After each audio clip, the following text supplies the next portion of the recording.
we had to debrief our lockdown drill way too much during my other notes, so it was scattered. All right, so whenever we have an arithmetic sequence, they behave like linear functions.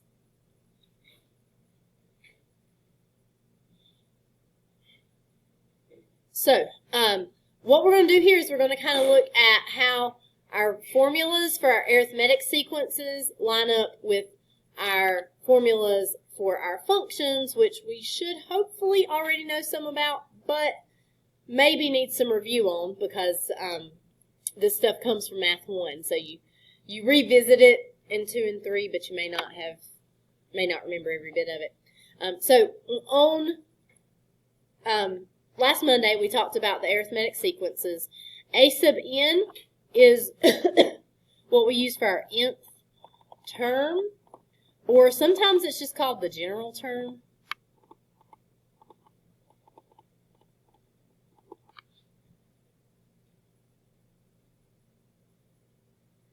A sub 0 is our initial value. And D was the common difference. And as we looked at those sequences, the main difference between the sequences and the linear functions were just the numbers that we could plug in, right? So whenever we look at this linear function next to this arithmetic sequence, I did put this in the order we're not as accustomed to seeing. Usually we say y equals mx plus b. I did b plus mx just so it would be in the same form as what we have over here. F of x here is just your output value. So it is what you get whenever you plug in a certain value for x. You get this output value out. B, what do we call b in that function? Y-intercept. B is our y-intercept, which is like our initial value over here. The only difference being is that we can call it initial value with arithmetic sequences because in sequences we start at 0 and we plug in 1, 2, 3, 4, 5, right? Linear functions don't have to have a starting place. We can plug any number into them. We can plug in negative 15. We can plug in 27.2. So that's why it's not called the initial value here, but rather our y-intercept, which is what we get when we plug in 0 for x. And then m here would be our slope, or sometimes called our rate of change. And so that common difference is going to be the slope of your graph. Now, this is the easier function to work from. However, there was a second one that we learned with those formulas that looked like this. And so in this arithmetic sequence, we don't have a sub 0. We have instead here an a sub k. So instead of being given the 0 term, the very initial term, we are given maybe the 3rd term or the 7th term or the 10th term. So for this, a sub n is still just your nth term.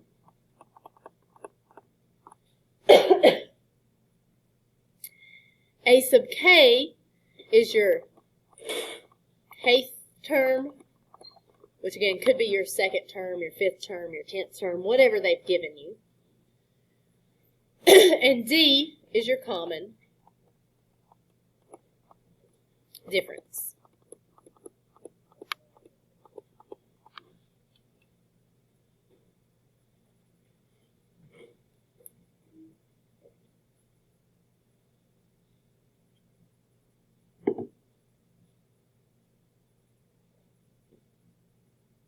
Now, I have over here a linear function that sort of goes with this.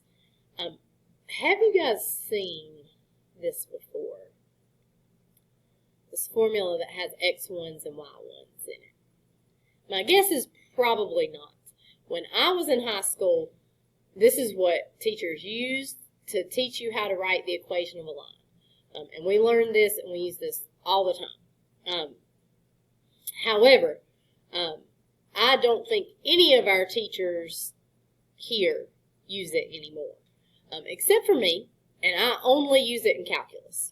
So it's a good thing that we're kind of introducing this here, because I don't know that it's going to matter that much for you in this class, because I don't think writing equations of lines is going to be a big topic that we have to cover. But it is something we have to know how to do for calculus, so introducing it here is, a good idea. You'll say, when we get to it in calculus, we'll be like, oh yeah, I remember doing that. Don't remember how to do it, but I remember it. So this equation right here, it's written once this way so that it kind of mirrors what you've got here, but a lot of times you'll see it written like this with the plus y1 on the end instead of being at the front. F of x is just your output value here. X1, Y1 is a point on the line. And M is still your slope.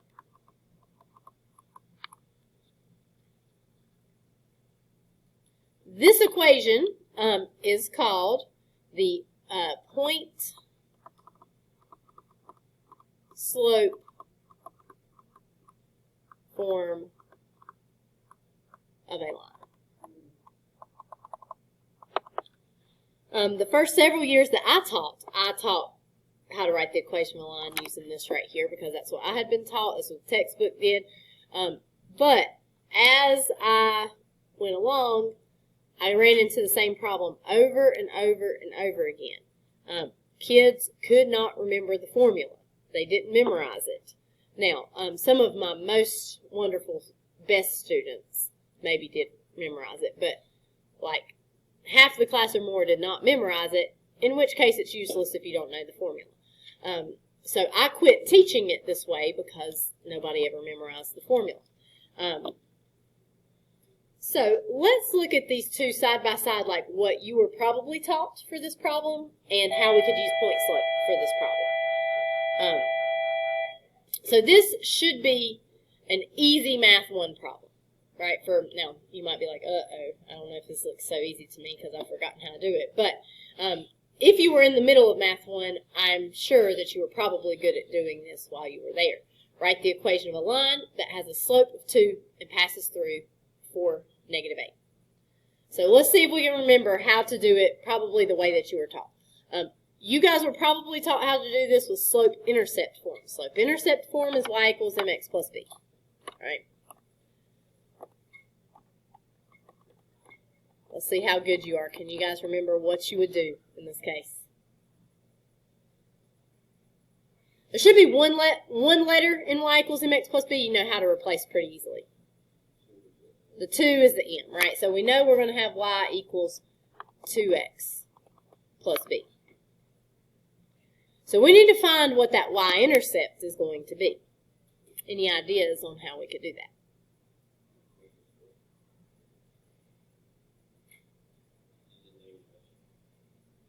No, it is not -8 because that is not a z. Like if it's 0, -8, it would be -8.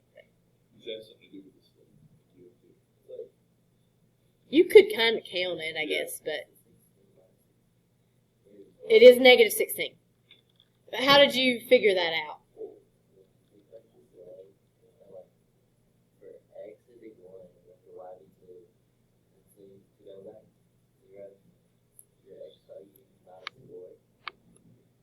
Yeah, so you just like did 0, 1, 2, 3, 4. You had -8, then it'd be -10 and -12 and -14 and -16. So that is correct. That is not what you did whenever you were in Math 1. So, which is fine. It's good that we remembered how to do it in any fashion. In Math 1, this is our x-coordinate. This is our y-coordinate. Any point on the line, if we plug in those coordinates, it should make the equation true, right? So what you would do is you would plug in a -8 here for that y, and plug in a 4 for your x, and now you've replaced all of your variables except for your b, and you can solve for b. So you would have -8 equals 8 plus b, and then you would subtract that 8 over here, and you will get -16 as your b. And so b, that's your y-intercept, is -16. So you got y equals 2x minus 16.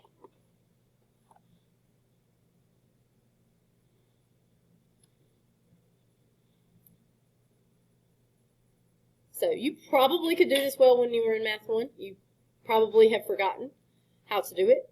Even though, let's see, were you guys A-Day, B-Day during 8th grade? Was that? Okay, y'all might have just photomathed this. You may or may not know how to do it. Maybe you knew better, but I know my Math 1 kids I had during A-Day, B-Day. Giovanni, did I have you A-Day, B-Day, or you? Yeah. We came back in class. Nobody could do anything. Giovanni could. That's one of the few I said could take honors, but nobody else could do anything. Like, they'd make 100 on everything at home. In that last quarter, we were all back in the room. Oh, it's bad. It was really bad. So you may or may not learn how to do this in 8th grade because you might have been learning it in your bedroom while playing Fortnite. So I can't even imagine if Hunter had to do it now. It was bad enough when he was in 3rd grade. But he would do nothing. I would lose my mind. It was bad enough in 3rd grade.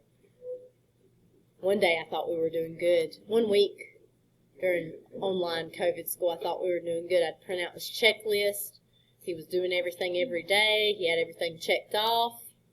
Until I looked at IXL, because I could add him as a student on my end, and saw that he was not doing any of his work. He was just putting check marks on his boxes on the paper that I printed out for him. He did no work that week. He had just put checks in the boxes. So, all right. So, this would be the old way of doing this problem, though. If you use point slope form, that is y equals m times x minus x1 plus y1.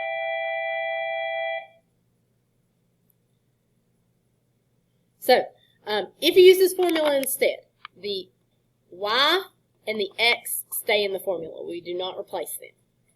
Okay? M is your slope, so you're going to have y equals 2 times x. And then x1 and y1 are your x and your y coordinates of your point. So you'll have x minus 4 plus your y1, which is -8. Now, the reason that we use this in calculus is because this is where we stop. In calculus, you don't have to simplify anything. On free response questions, you do not have to simplify that. So it's a lot less room for error. But if I want to continue on, to show you this is the same thing as we got before, if I distribute that 2, y equals 2x minus 8 there, and I get y equals 2x minus 16. In my opinion, this is faster and easier for kids to do. If they have the equation memorized. That was our problem. We never had the equation memorized before, so we quit teaching it that way. But we're probably not going to have to do a lot of this, but I did want to sort of introduce it here for this. We are going to, I think it is helpful to see this, to see sort of how it relates to the sequences. We're going to have a couple of those questions at the end. All right, so geometric sequences. For a geometric sequence here, your g sub n is your nth term again, or again, sometimes called your general term. G sub 0 is your initial value. And R is your common ratio. Okay? This mirrors the exponential functions that we talked about in Math 1. We've got a times b to the x. In this, f of x, again, is just your output. A is your, now it is your y-intercept, but we do a lot of times still call it the initial value here. Particularly if we are doing problems that are like, that are our, like application problems for this. We typically call it initial value, but it is your y-intercept also. And B, most of the time I call this the growth or decay factor. It's not the rate, it's 1 plus the rate or 1 minus the rate. We'll talk about that more in the next section. We don't need to go into that here. So these are our easier functions to deal with. When we have that initial value, that's easier to deal with. But much like our linear problems, sometimes we don't have that initial term. So if we don't have the initial term, here's what the sequence looks like. Again, this is just your nth term. G sub k would be your kth term, right? It might be the third term, might be the fourth term, might be the 10th term. And R is your common ratio. So if you look at this formula, notice that you're starting with G sub k instead of G sub 0. So this maybe is your 5th term. Well, if you start with your 5th term, you have to subtract the 5 from your n up here. Or if you start with the 3rd term, you'd have to subtract a 3. Much like it was for the linear as well. If we're doing functions instead of sequences, f of x, of course, is our output. x1, y1 would be a point on the curve.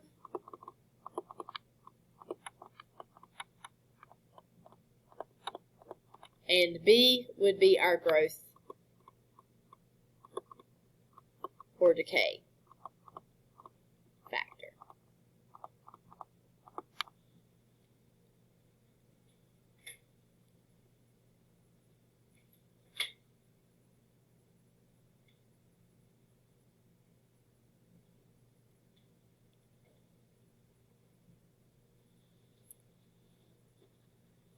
So, let's look at a couple more things about these sequences and series to sort of compare them. If we are dealing with something that is linear, over equal length input value intervals, the output values change at a constant rate. Okay, we've talked about this a lot already, about how to identify that something is linear. The change in y is based on addition. Right? We're always adding that common difference every time. Sometimes it's a negative number, so it looks like we're subtracting, but we're always adding a number every time. Exponential functions are different. Over equal length input value intervals, the output values change proportionally.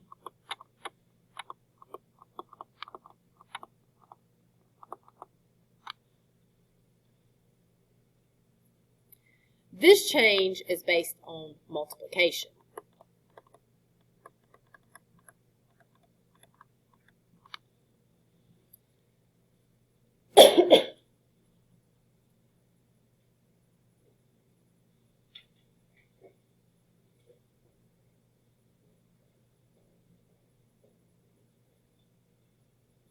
Okay.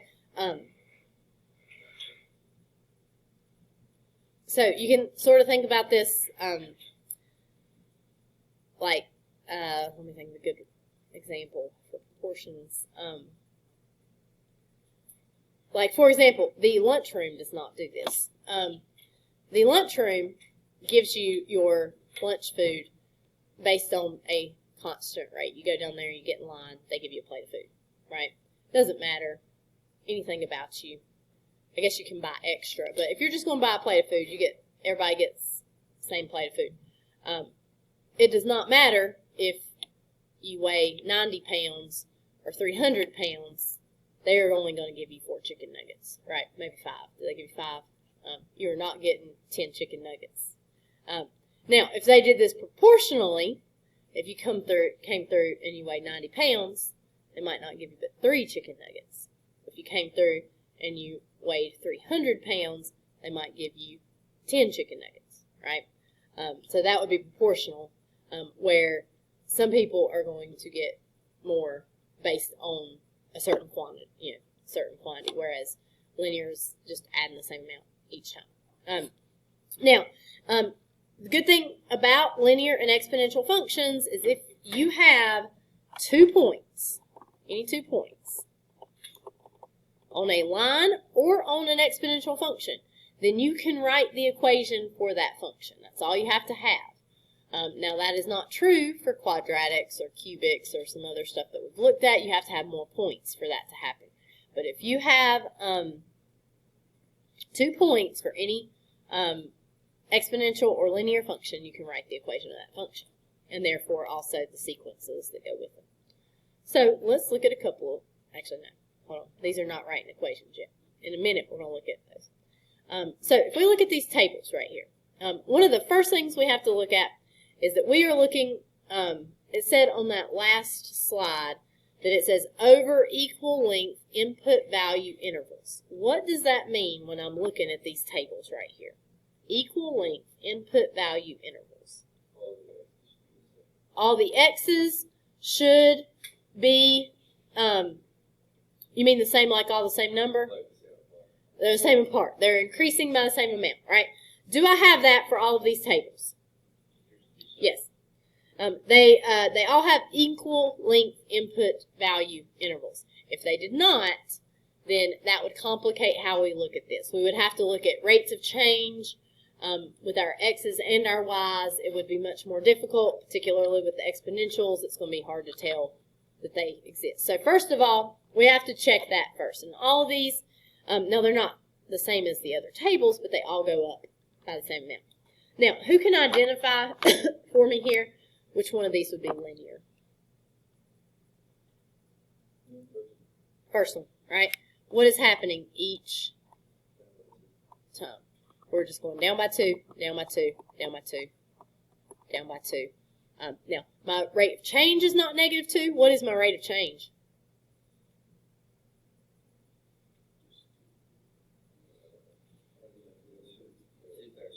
It's -2/3 because I'd have to divide by 3. So my rate of change would be -2/3, but they're not asking me that. They just want me to know whether it's linear, exponential, or neither. This one is linear.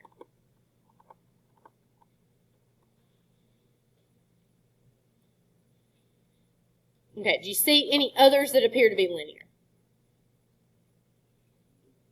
Okay, if I look at any of the others, if I try to look at them like they're linear, like this one goes up by 1, and this goes up by 3, and this goes up by 5, and this goes up by 7. Definitely not linear, not constant rate of change, right? Now, for exponential, those are going to change proportionally, meaning that I could multiply by a number each time. Is there a number I can multiply 0 by that will give me 1? No, none, right? It's impossible. 0 times anything is 0. So that alone right there, the fact that that is 0 makes it impossible for this to be exponential. In fact, if you ever do like any exponential regressions on your calculator, if you try to do exponential regression on your calculator and you have a 0 in the y column, it's going to tell you can't do it because it's impossible. So that does not work. Now, we know a little bit more than linear, exponential, or neither. What kind of graph would this be? That one's quadratic. Because like if we did a second difference, it's going up by 2. Now, it did not ask me whether or not this was quadratic or cubic, so I would just put neither here. But if I want to be a show-off, I can put here that it is quadratic for this.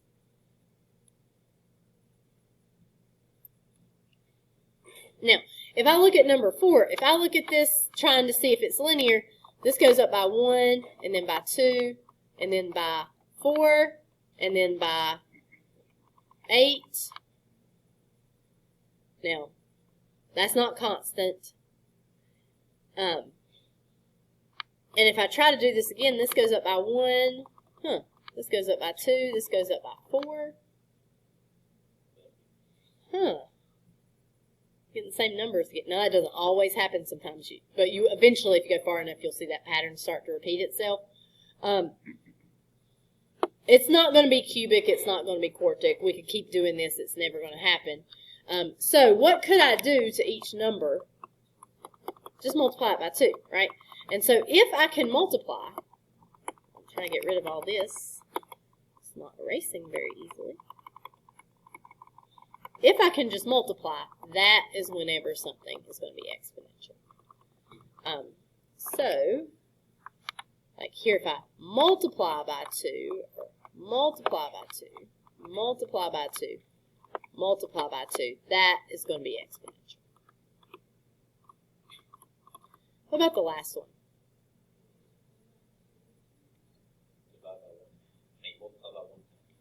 Okay, multiply by 1/2, right? So dividing by 2 would be correct, but we always want to state these like it's multiplication. So if I multiply by 1/2, multiply by 1/2, multiply by 1/2, multiply by 1/2, I'd get these numbers that I see here. That is also exponential. Now, this first one is exponential growth. Our numbers are getting larger. The second one is exponential decay.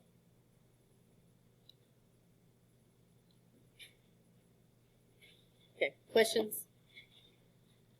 All right, let's look at these next couple things here. Couple problems. All right, so we've got a large theater has rows of seats where the number of seats in each row can be modeled by an arithmetic sequence. If the 5th row has 31 seats, that means A sub 5 is 31. And the 11th row has 49 seats. A sub 11 is 49. How many are there in the 25th row? So definitely you could just kind of like mess with this and figure out. Like from 5 to 11, you could like, well, how much am I adding? Is it 2? Is it 3? Is it 4? And just figure out what would work. And then you could take that and add till you get to 25. But we want to try to be as efficient as possible here. And my common difference, that amount that I'm adding each time, is the same as the slope of a line, right? Because this is arithmetic, and arithmetic is going to behave like a line. So this is really like the 0.531 if we're thinking of it on the graph. And then this is 1149. So if I want to know that common difference, that amount that I'm adding each time I add a row, I could just do my slope formula. So I'd have 49 minus 31 over 11 minus 5. And so that is going to give me 18 over 6, which is 3.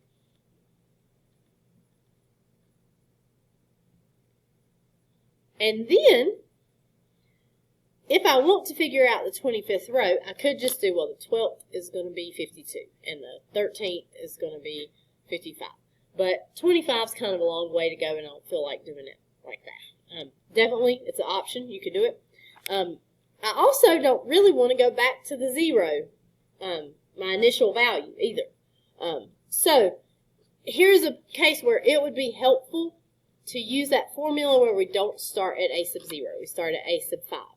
So that formula would look like this. We'd have a sub n equals, we're starting at 31. And then our common difference is 3. And we are going to add 3 n minus 5 times. Because n is like, we're looking for the 25th row, but we don't want to add 325 times because we started at the 5th row, right? So we have to do 25 minus 5. And so if we're looking for the 25th, we'd have 31 plus 3 times 25 minus 5, which would be 31 plus 3 times 20, which is 31, plus 60, which will give us 91 seats.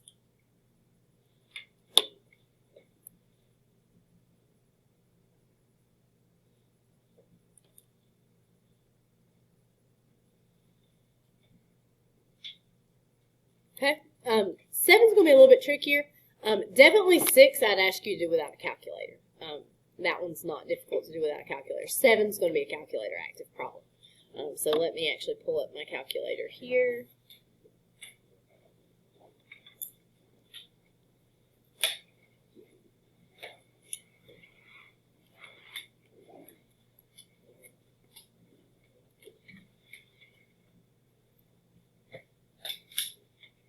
All right, so we have a similar problem in that we are given 2 different points. We have a wild rumor is spreading. The number of people that have heard the rumor can be modeled using a geometric sequence where 43 people have heard the rumor on day 3 and 140 people have heard the rumor on day 6.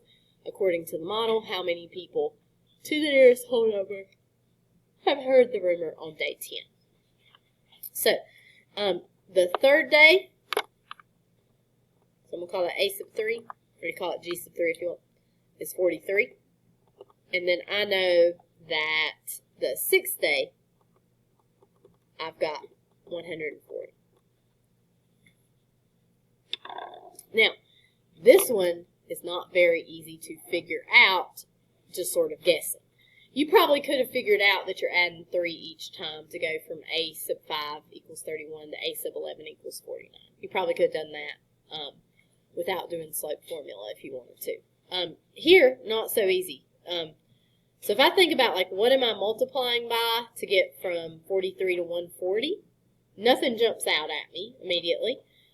I might think maybe 2. So if I do 43 times 2, that would give me my 4th term. And if I multiply by 2 again, there's my 5th term and 6th term. 344 is way too big. It's not 2. And it can't be lower than 1 or we'd be decreasing, right? So that tells me I don't have a whole number. I've got something between 1 and 2. And maybe I want to try something else, maybe like 1.5. So if I do 43 times 1.5, that'd be my 4th term. Then multiply by 1.5 again. Here's my 5th term. Here's my 6th term. This one's close, right? Because I'm supposed to get 140 and I'm getting 145.125. So whatever my answer is for that common ratio is close to 1.5, but it's a little less than 1.5, right? And we could continue doing this for a very long time to try to get precise enough to get the right answer for this problem. However, there is a better way for this. So let's think about our geometric sequence formula. So A sub n would be, we're going to have to use 43 as our initial value because we don't have an initial value, and on this one we can't find it right now. And we would take the 43, we would multiply it by the common ratio, and we would raise it to the n power, but because we started at 43 and not at our initial value, we have to put a minus 3 right here. Now, that doesn't help all that much because I still have 3 variables in that equation. I cannot solve that equation for anything to find an answer. So what we're going to have to do in this problem is we're going to have to plug in the other piece of information that we have. I know A sub 6 is 140, which means if I plugged in a 6 right there for my n, I should get 140.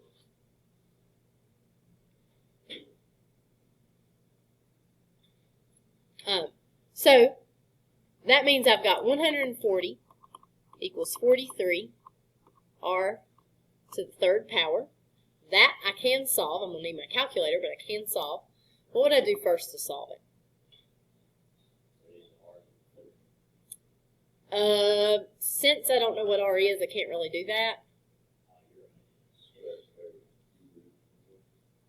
I'm going to need to do that, but before I deal with that 3rd, I need to get rid of that 43. So I need to divide both sides by 43. So if I do 140 divided by 43, I get this big long number. Keep it in your calculator. You can round off what you write down. I'm going to put a dot, dot, dot to show I rounded that off. But keep that number in your calculator. You don't want to round your answer until you get to the very end of the problem, on these problems, especially on these problems. All right, now what do I have to do? Cube root. Anybody know how to do it on these calculators? I'll say probably not, right?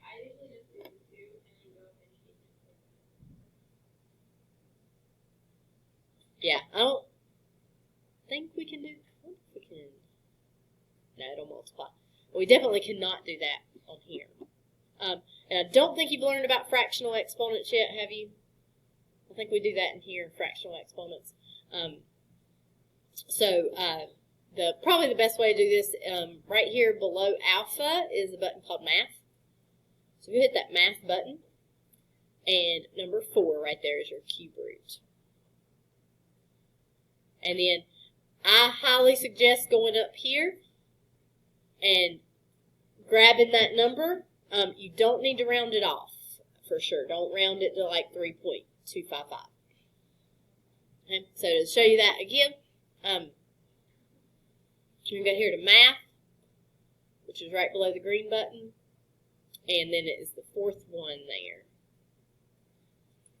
And then you just go up there and grab that 3.255.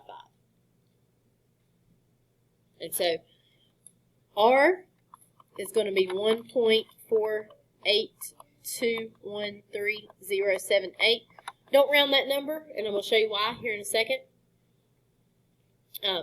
So our formula is A sub n equals 43 times 1.48213078 to the n minus 3. So this problem asked me for the 10th term. So I'm going to plug in 10.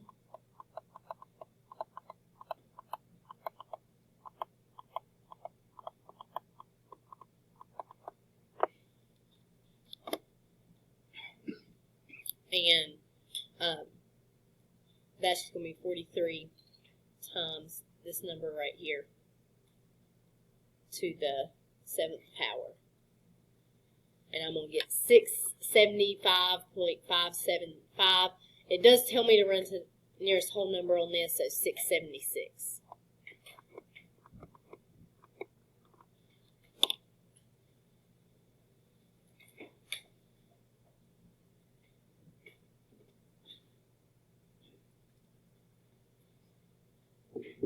It is really important not to round until you get to the end, especially with exponentials, because if your error is very small, that error is going to grow exponentially with the bigger numbers that you put in. So maybe you were only off by 0.0001, but that error is going to grow exponentially as you raise it to higher powers. So for example, if I had rounded that 1.482, which is correct to 3 decimal places, which is usually good enough for us. If I raise it to the 7th power, I get 675.158, which rounds down to 675 instead of up to 676 and would not be correct. So you want to wait till the very end of the problem to round those off. Okay, questions? Okay, these last two things, we're going to work more with some of this stuff as we get into the next sections. The big things that you are going to need to know how to do from this section is being able to identify tables and equations as linear or exponential, right? That's going to be the big thing that you got to take away. We are going to do, rather than have like an assignment that we're going to do for this, we're going to do a quiz stuff that we have covered before, but we're looking at again. So exponentials are going to be some of the most important It's one of my favorite. It's my favorite section to teach in Math 1 because exponentials have a lot of real applications that actually make sense why in the world you're doing them for the problem. Some math problems that I give you sometimes that we say are like real world problems are not very real world at all. It doesn't really make a lot of sense while we're talking about, you know, somebody having 57 watermelons or whatever. But exponentials are so useful, particularly things like population growth, money, like interest and debt, radioactive decay, spread of disease. All of those are well modeled by exponential equations. And we can do them in class fairly well without me having to. Now, I have to give you information that wouldn't be easy for you to get in the real world. If there is an outbreak of a disease in the school, it's going to be hard for us to calculate the percentage, like the rate at which it's spreading, where I might give that to you. But we could definitely do a lot of this stuff without having to, like, dumb it down too much. Maybe I give you information that would be a little harder to find, but without really dumbing it down. So we're just going to kind of do a little bit of an overview here and talk about some of the features of exponentials. We're going to look more at some different things about exponentials tomorrow as well. But as far as the quiz goes, it's just going to be up until the end of these notes here, which is why I'm almost leaning towards going ahead and giving you the quiz tomorrow, because I don't want to go further and then you think that stuff is what we're doing on the quiz and we're not. So there's a decent chance I'm going to have you guys still take the quiz for me tomorrow, even though second period is behind. So in an exponential function, you've got a times b to the x power. A and b are constants. A cannot equal 0. B cannot equal 1. If a equals 0, everything equals 0. If b equals 1, then if you multiply anything times 1, it's just 1, right? So you would just have like a constant line if that were the case. Also, b has to be greater than 0 because if you have a negative number right here, or if you put 0 here, you'll have crazy stuff happen. B actually could be negative, but if you do make it negative, it's like this crazy, like, you can't really graph it sort of graph, because like with a sequence, you would switch from negative to positive, negative, positive, negative, positive. Where you can plug in like decimals, it really goes crazy for this. A represents the initial amount.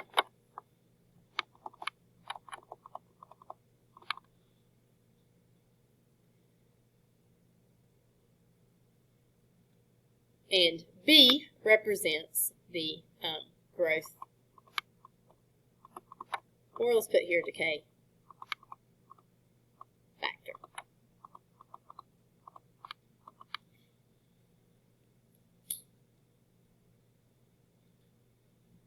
So if we have exponential growth, A has to be greater than 0, which A is going to be greater than 0 for almost everything that we're going to deal with in the real world. I guess we could be dealing with like debt, where we have a negative amount or something. But A is greater than 0, and B is also greater than 0. So that the big key is that B value right there has to be bigger than 1. If you multiply something by a number bigger than 1, it makes that value bigger, right? Exponential decay is still going to have A greater than 0, but our B value is going to be between 0 and 1. We typically think of these as decimals and fractions, although we need to keep in mind they have to be between 0 and 1. Something like 1.5 or 4/5 would not be decay because that's bigger than 1. And we'll see that graph look like this. So, important, exponential functions are always increasing, emphasis on always, or always decreasing there. They do not switch from one to the other. So they also do not have any relative extreme, right? You can't have relative maximum or minimum if your graph never changes from increasing to decreasing or vice versa. So this is going to make this easy if they do ask you about the increasing or decreasing, because if they ask you where is this function increasing, it's just going to be the entire domain of that function. For exponential decay, or growth, either one. If you have decay, then it's always decreasing. If you have growth, it's always increasing. Same is going to be true for concavity. Exponential functions are always concave up or always concave down. They will not have any points of inflection. They do not switch concavity ever. Most of the time, the ones we use for real-world problems are going to be concave up. You can see both of these would be considered concave up.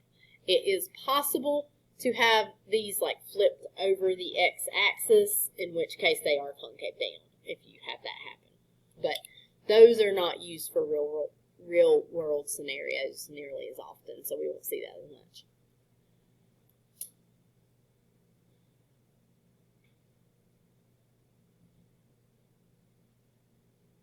All right, so in behavior, they have this written in two ways here. For exponential equations, they will either increase without bound, increase or as the x values increase or decrease without bound, the y values will increase or decrease it without bound, or they will approach 0. So what that basically means is your limit for each one of these, whether it approaches positive or negative infinity, you only have 3 possible options: positive infinity, negative infinity, or 0. Now we are going to talk later about what happens if we like shift these up or down, in which case we are going to see maybe it can be something other than 0. But if it is just a times b to the x power problem that hasn't been shifted up or down, your only 3 options are infinity, negative infinity, and 0. And I'm going to add a little to his notes here. Exponential functions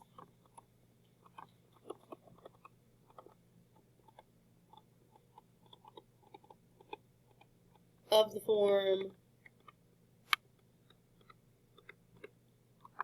y equals a times b to the x power always have a horizontal asymptote.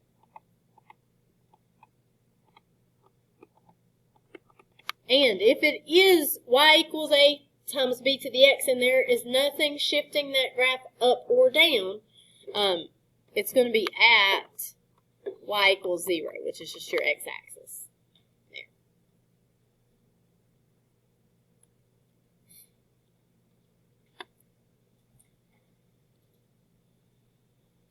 All right, so the two things that you're going to have to be able, some of the big things you're going to have to be able to do from this section is be able to look at either a graph or an equation and tell what the end behavior will do and tell about whether or not it's increasing, decreasing, concave up or concave down. So if we're just looking at a graph right here, for our limit statements, they didn't really tell us what the function was called here. Let's call it f right here.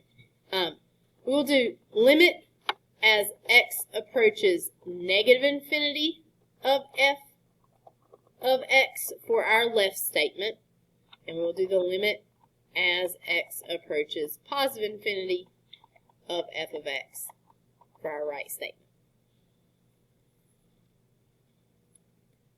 So, if we look at this graph, as we go to the left side, what is happening to that function? It's approaching 0. Okay? And since we know that these are exponential functions, we can make that assumption that that is going to be an asymptote and it's never going to actually dip below. If you think of some of the applications for this, whenever you're talking about something like exponential decay, if you have like a radioactive material and you have maybe 10 grams of this radioactive material, after whatever its half-life is, so maybe it has a half-life of thousands of years, after that thousands of years is up, you have half of what you started with. So you go from 10 to 5, right? And then after another half-life, you go from 5 to 2.5. And then after another half-life, you go 2.5 to 1.25. Theoretically, does it ever go away? No, it's never gone. Never completely gone. Now, you can get down to an acceptable level, right? So certainly, like if you have some sort of radioactive material that you're not supposed to be around, over time, as it decays, it might not be gone, but it's at safe levels, like that humans can be around. But that's one reason that we're so hesitant on nuclear power, though, is half-lives for a lot of substances like that are really, really, really long. So it doesn't really matter how long because it stays so high. But it'll get closer to zero. It doesn't ever go negative. You can't have negative amount of that stuff, right? It just goes to be zero. On the right side, what's happening to this graph? Positive infinity. Okay. If we look at B, our limit as x approaches negative infinity, let's call this one G, just for a different letter, of G of x. And our limit as x approaches infinity of G of x. So our left side is when x approaches negative infinity. Our right side is when x approaches positive infinity. Let's see, Xander, for B, as we approach the left, x approaches negative infinity, what happens to our y values? Negative infinity. There. Brady Vestal, what about for the right side? As our function goes to the right, as we approach, x approaches positive infinity, what happens to our y values here? Approaches zero. Approach zero. Perfect. Okay. Now, C, they did not give us a graph. Okay. So we have to picture what this graph would look like, because you'll see this without a calculator. The quiz you're going to take tomorrow will not be calculator active. All right, what's the initial value for this? It's 5. We're starting off at 5. Okay. Growth or decay? It's decay. How do we know it's decay, Webb? 2/3 is between 0 and 1, right? So what's going to happen is that is going to decay. And the good thing is as long as you haven't shifted this graph up, down, left, or right, which I'm not going to give to you just yet, then your horizontal asymptote is always at 0, right? So when you get a picture of this sketched, or just think of it in your mind, now you can think about the limit as x approaches negative infinity of g of x, and the limit as x approaches positive infinity of g of x. So, Lucas, the left side, what happens to it? It approaches positive infinity. Very good, because on the left side, this goes up, right? And then, Joshua, on the right side, what happens? 0.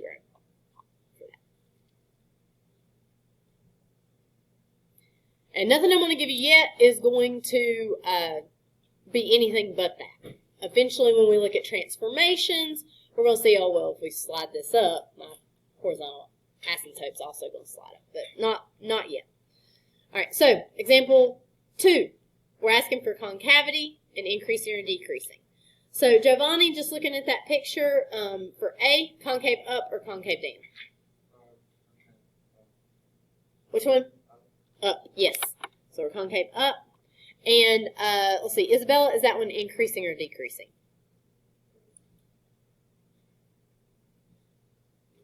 Decreasing. Always go left to right.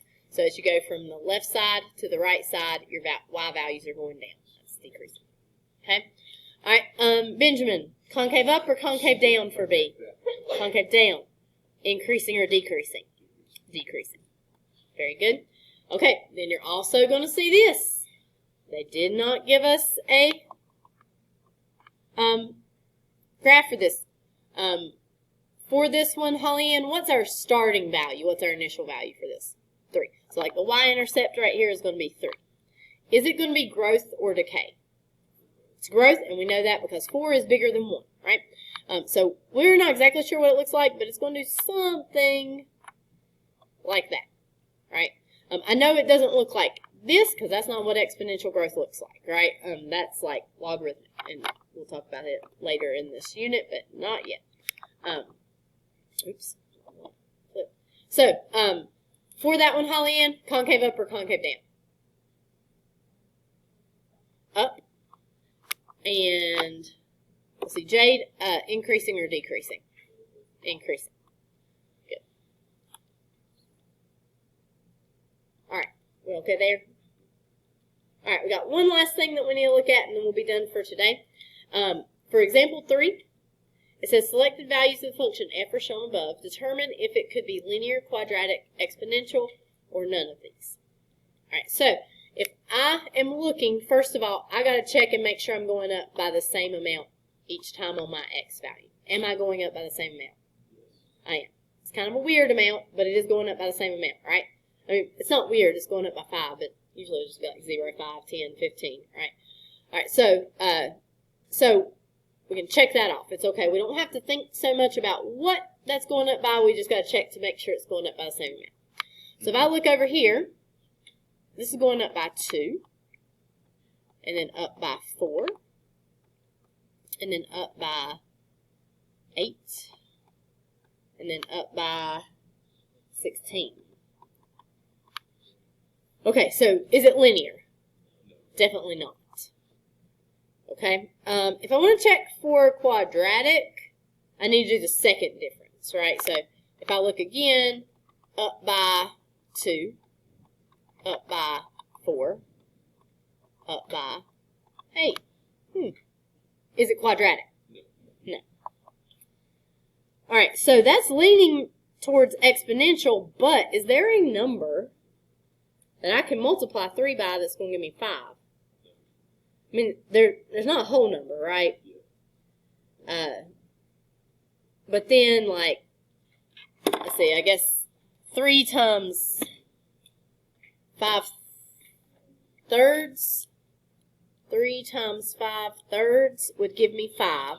But if I multiply 5 times 5/3, that gives me 8.3 repeating. That does not give me the right answer. So, this definitely is not exponential in the sense that we were typically looking at, right? But look what's happening over here with my values. I got 2, 4, 8, 16. I got 2, 4, 8 again. I bet if I did this again, up 2, up 4, I bet if I had more numbers, that this pattern would keep repeating over and over and over again, right? So what's happening here is that my graph is still growing in a proportional fashion. This graph would be exponential,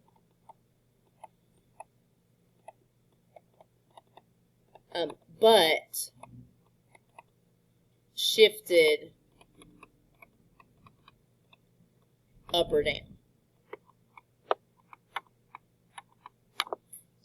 So let me do something for you here. What about if we just like took one away from each of these, right? Then we would have 2, 4, 8, 16, 32. Now, does that look like something you can multiply by? Yes. So this function would be just 2 to the x power. This one, like this is 2 to the x power. This is 2 to the x power plus 1. So it's still exponential, but it's been shifted up for that. Yes, if you look at those differences and they're repeating instead of like changing, then